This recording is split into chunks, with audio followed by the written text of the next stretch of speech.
2026 March 13 പഞ്ചാബിലെ ബർണാല ജില്ല. 66 വയസ്സുള്ള ഭൂഷൺ കുമാർ മിത്തൽ രാവിലെ മുതൽ കനത്ത ചൂടിൽ ഒരു ക്യൂവിലായിരുന്നു. അയാൾക്ക് വേണ്ടത് ഒറ്റ സിലിണ്ടർ മാത്രം. പക്ഷേ അതിനുള്ള ആ വരി അറ്റം കാണാൻ പറ്റാത്ത വിധം നീളമേറിയതായിരുന്നു.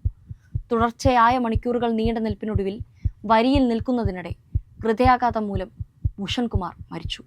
ഒരു LPG സിലിണ്ടറിന് വേണ്ടി. അന്ന് തന്നെ സോഷ്യൽ മീഡിയയിൽ ഒരേ സ്വഭാവമുള്ള പോസ്റ്റുകൾ ആയിരക്കണക്കിന് അക്കൗണ്ടുകളിൽ നിന്നായി പ്രത്യക്ഷപ്പെട്ടു. 1:45 ബുക്ക് ചെയ്ത സിലിണ്ടർ തനിക്ക് 1.5 മണിക്കൂറിനുള്ളിൽ കിട്ടി എന്നായിരുന്നു ഈ പോസ്റ്റുകളുടെ എല്ലാം ഉള്ളടക്കം. എല്ലാ പോസ്റ്റിലും ഒരേ സമയം, ഒരേ ഡെലിവറി, ഒരേ കഥ. അപ്പോൾ സത്യം എന്താണ്? സർക്കാർ എന്ത് ചെയ്യുകയാണ്? ഇന്ത്യ വർഷം തോറും ഏകദേശം 3.1 കോടി മെട്രിക് ടൺ LPG ഉപയോഗിക്കാറുണ്ട്. അതിൽ വലിയൊരു പങ്കും ഏതാണ്ട് 60% ഹോർമൂസ് കടലിടുക്കിലൂടെയാണ് എത്തുന്നത്. പ്രധാനമന്ത്രി നരേന്ദ്രമോദിയുടെ മൈ ഫ്രണ്ടായ ഡൊണാൾഡ് ട്രംപ് ഇറാനെതിരെ യുദ്ധം ചെയ്യാൻ ഇസ്രായേലിന് പിന്തുണ നൽകിയതോടെ ഇറാൻ ഹോർമൂസ് കടലിടുക്ക് അടച്ചു. അതിനുശേഷം എന്ത് സംഭവിച്ചു? ആ കടൽപാത അടഞ്ഞതോടെ ഇന്ത്യയുടെ പകുതിയിലധികം വരുന്ന ഗ്യാസ് സപ്ലൈ തടസ്സപ്പെട്ടു. പക്ഷേ സർക്കാർ ഇപ്പോഴും പറയുന്നത് LPG സപ്ലൈക്ക് യാതൊരു പ്രശ്നവുമില്ല എന്നു തന്നെയാണ്. എന്നാൽ യാഥാർത്ഥ്യം എന്താണ്? നോട്ട് നിരോധനത്തിനും കോവിഡ് കാലത്തിനും ശേഷം ഇപ്പോൾ മൂന്നാമതും ജനം വീണ്ടും പെരുവഴിയിൽ, ഒറ്റ വരിയിൽ, സിലിണ്ടറിന് വേണ്ടി ജീവൻ പോലും പോകുന്ന സ്ഥിതി. ഇതാണോ പ്രശ്നമൊന്നും ഇല്ല എന്ന പ്രഖ്യാപനത്തിന്റെ അർത്ഥം? നോക്കൂ, പൂന, നോയിഡ, ഡൽഹി എന്നിവിടങ്ങളിൽ നിന്ന് മണിക്കൂറുകളോളം വരിയിൽ നിന്ന് ആശയറ്റവരെ കാണാം. ഗ്യാസ് കൊണ്ടുവരുന്ന ട്രെയിനിന് മുന്നിൽ കിടന്ന് പ്രതിഷേധിക്കുന്ന സാധാരണക്കാരെ നമുക്കിവിടെ കാണാം. മധ്യപ്രദേശിൽ ഗുർഗാവിൽ, എന്തിന് കേരളത്തിൽ വരെ ബുക്കിംഗ് സിസ്റ്റം കുത്തഴിഞ്ഞു കിടക്കുകയാണ്. മുംബൈ, ബംഗളൂരു പോലുള്ള സ്ഥലങ്ങളിൽ ഹോട്ടലുകളൊക്കെ ഏതാണ്ട് 30% കൂട്ടിപ്പോയി. സ്വിഗ്ഗി, സൊമാറ്റോ പോലുള്ളവയിലെ ഓർഡറുകൾ 50 മുതൽ 60% വരെ കുറഞ്ഞു. ഭീകരമായ ഈ സാഹചര്യത്തിൽ വെപ്രാളം പൂണ്ട ആളുകൾ കരിഞ്ചന്തയിൽ നിന്ന് 3 മുതൽ 6 ഇരട്ടി വരെ അധിക വില കൊടുത്തും ഗ്യാസ് എടുക്കുവാനുള്ള നെട്ടോട്ടത്തിലാണ്. പോലീസ് പ്രൊട്ടക്ഷനിലാണ് ഇപ്പോൾ ഗ്യാസ് കുറ്റികൾ കൊണ്ടുപോകുന്ന വാഹനങ്ങൾ ഓടുന്നത്. എന്തിനധികം പാർലമെന്റ് ക്യാൻറ്റീനിൽ വരെ ചായയും കാപ്പിയും കിട്ടാനില്ല. चाय कॉफी मांगी तो नहीं मिली. क्यों नहीं मिला? कॉफी या चाय संसद के कैंटीन में, और आप बोलते हैं पैनिक नहीं है. എന്നാലും മാർച്ച് 12 പെട്രോളിയം മന്ത്രി ഹർദീപ് സിംഗ് പുരി പറഞ്ഞത് ഗൃഹോപയോഗത്തിനുള്ള LPG വിതരണം പൂർണ്ണമായും സെറ്റാണ്.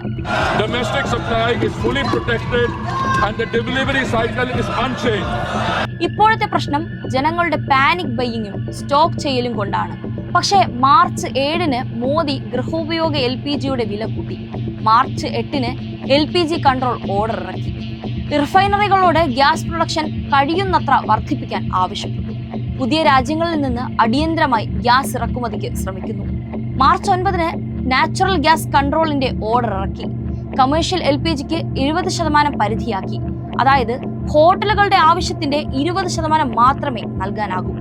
കൂടാതെ സിലിണ്ടർ ബുക്ക് ചെയ്യാനുള്ള ഇടവേളകളുടെ ദൈർഘ്യം കൂട്ടി. ഒന്നും പോരാഞ്ഞ് മാർച്ച് 14 PNGക്കാർക്ക് ഇനി LPG നൽകില്ല എന്നാക്കി.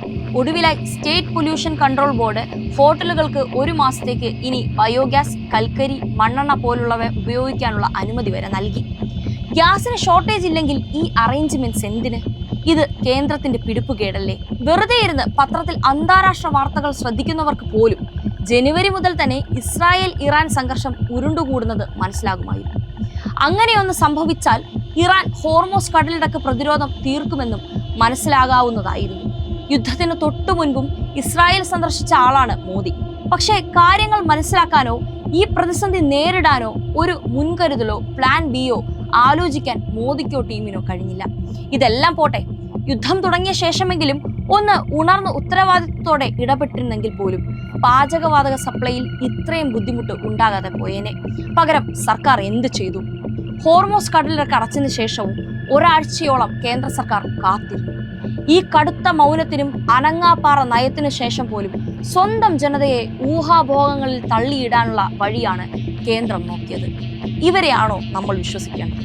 ഗ്യാസ് ഉപഭോക്താക്കളുടെ എണ്ണത്തിൽ വർധനവ് ഉണ്ടാകുന്നത് കണ്ടുപിടിക്കാൻ പുറമേ നിന്ന് സഹായം വേണമായിരുന്നു. രാജ്യത്തെ 33 കോടി വീടുകളിലെ ഗ്യാസിനാവശ്യമായ ഡിമാൻഡ് മീറ്റ് ചെയ്യാൻ 33 കിലോമീറ്റർ വീതിയുള്ള ഹോർമൂസ് കടലിടുക്കിനെ മാത്രം ഡിപ്പെൻഡ് ചെയ്യേണ്ടി വരുന്ന സാഹചര്യം എന്തുകൊണ്ടുണ്ടായി? ഇത് മീറ്റ് ചെയ്യാനുള്ള ദീർഘകാല പദ്ധതികൾ എന്തുകൊണ്ട് സർക്കാർ കൈക്കൊണ്ടില്ല? മുന്നേ തന്നെ ഈ ഇറക്കുമതി പലയിടങ്ങളിൽ നിന്നാക്കേണ്ടതല്ലായിരുന്നു. Strategic reserves ഉണ്ടാക്കേണ്ടതല്ലായിരുന്നു. പകരം കേന്ദ്രം എന്ത് ചെയ്തു? ഗ്യാസ് ലഭ്യതയ്ക്ക് ഒരു തടസ്സവുമില്ലെന്ന് രാജ്യത്ത് കള്ളം പ്രചരിപ്പിച്ചു. ഗ്യാസ് ക്ഷാമം എന്ന് പറഞ്ഞാൽ ജയിലിലിടും എന്ന് ഭീഷണിപ്പെടുത്തി. രാജ്യം മുഴുവൻ വരിയിൽ നിൽക്കുമ്പോൾ ഒരു തടസ്സവുമില്ല എന്ന കള്ളം ഇനിയെങ്കിലും ഒഴിവാക്കാമോ? ഇനി ഈ പ്രതിസന്ധി എന്ന് തീരും? അടുത്ത സിലിണ്ടർ എപ്പോൾ കിട്ടും? ഇത് മാത്രമാണ് അറിയേണ്ടത്. ഉത്തരമുണ്ടോ മോദി സർക്കാരെ?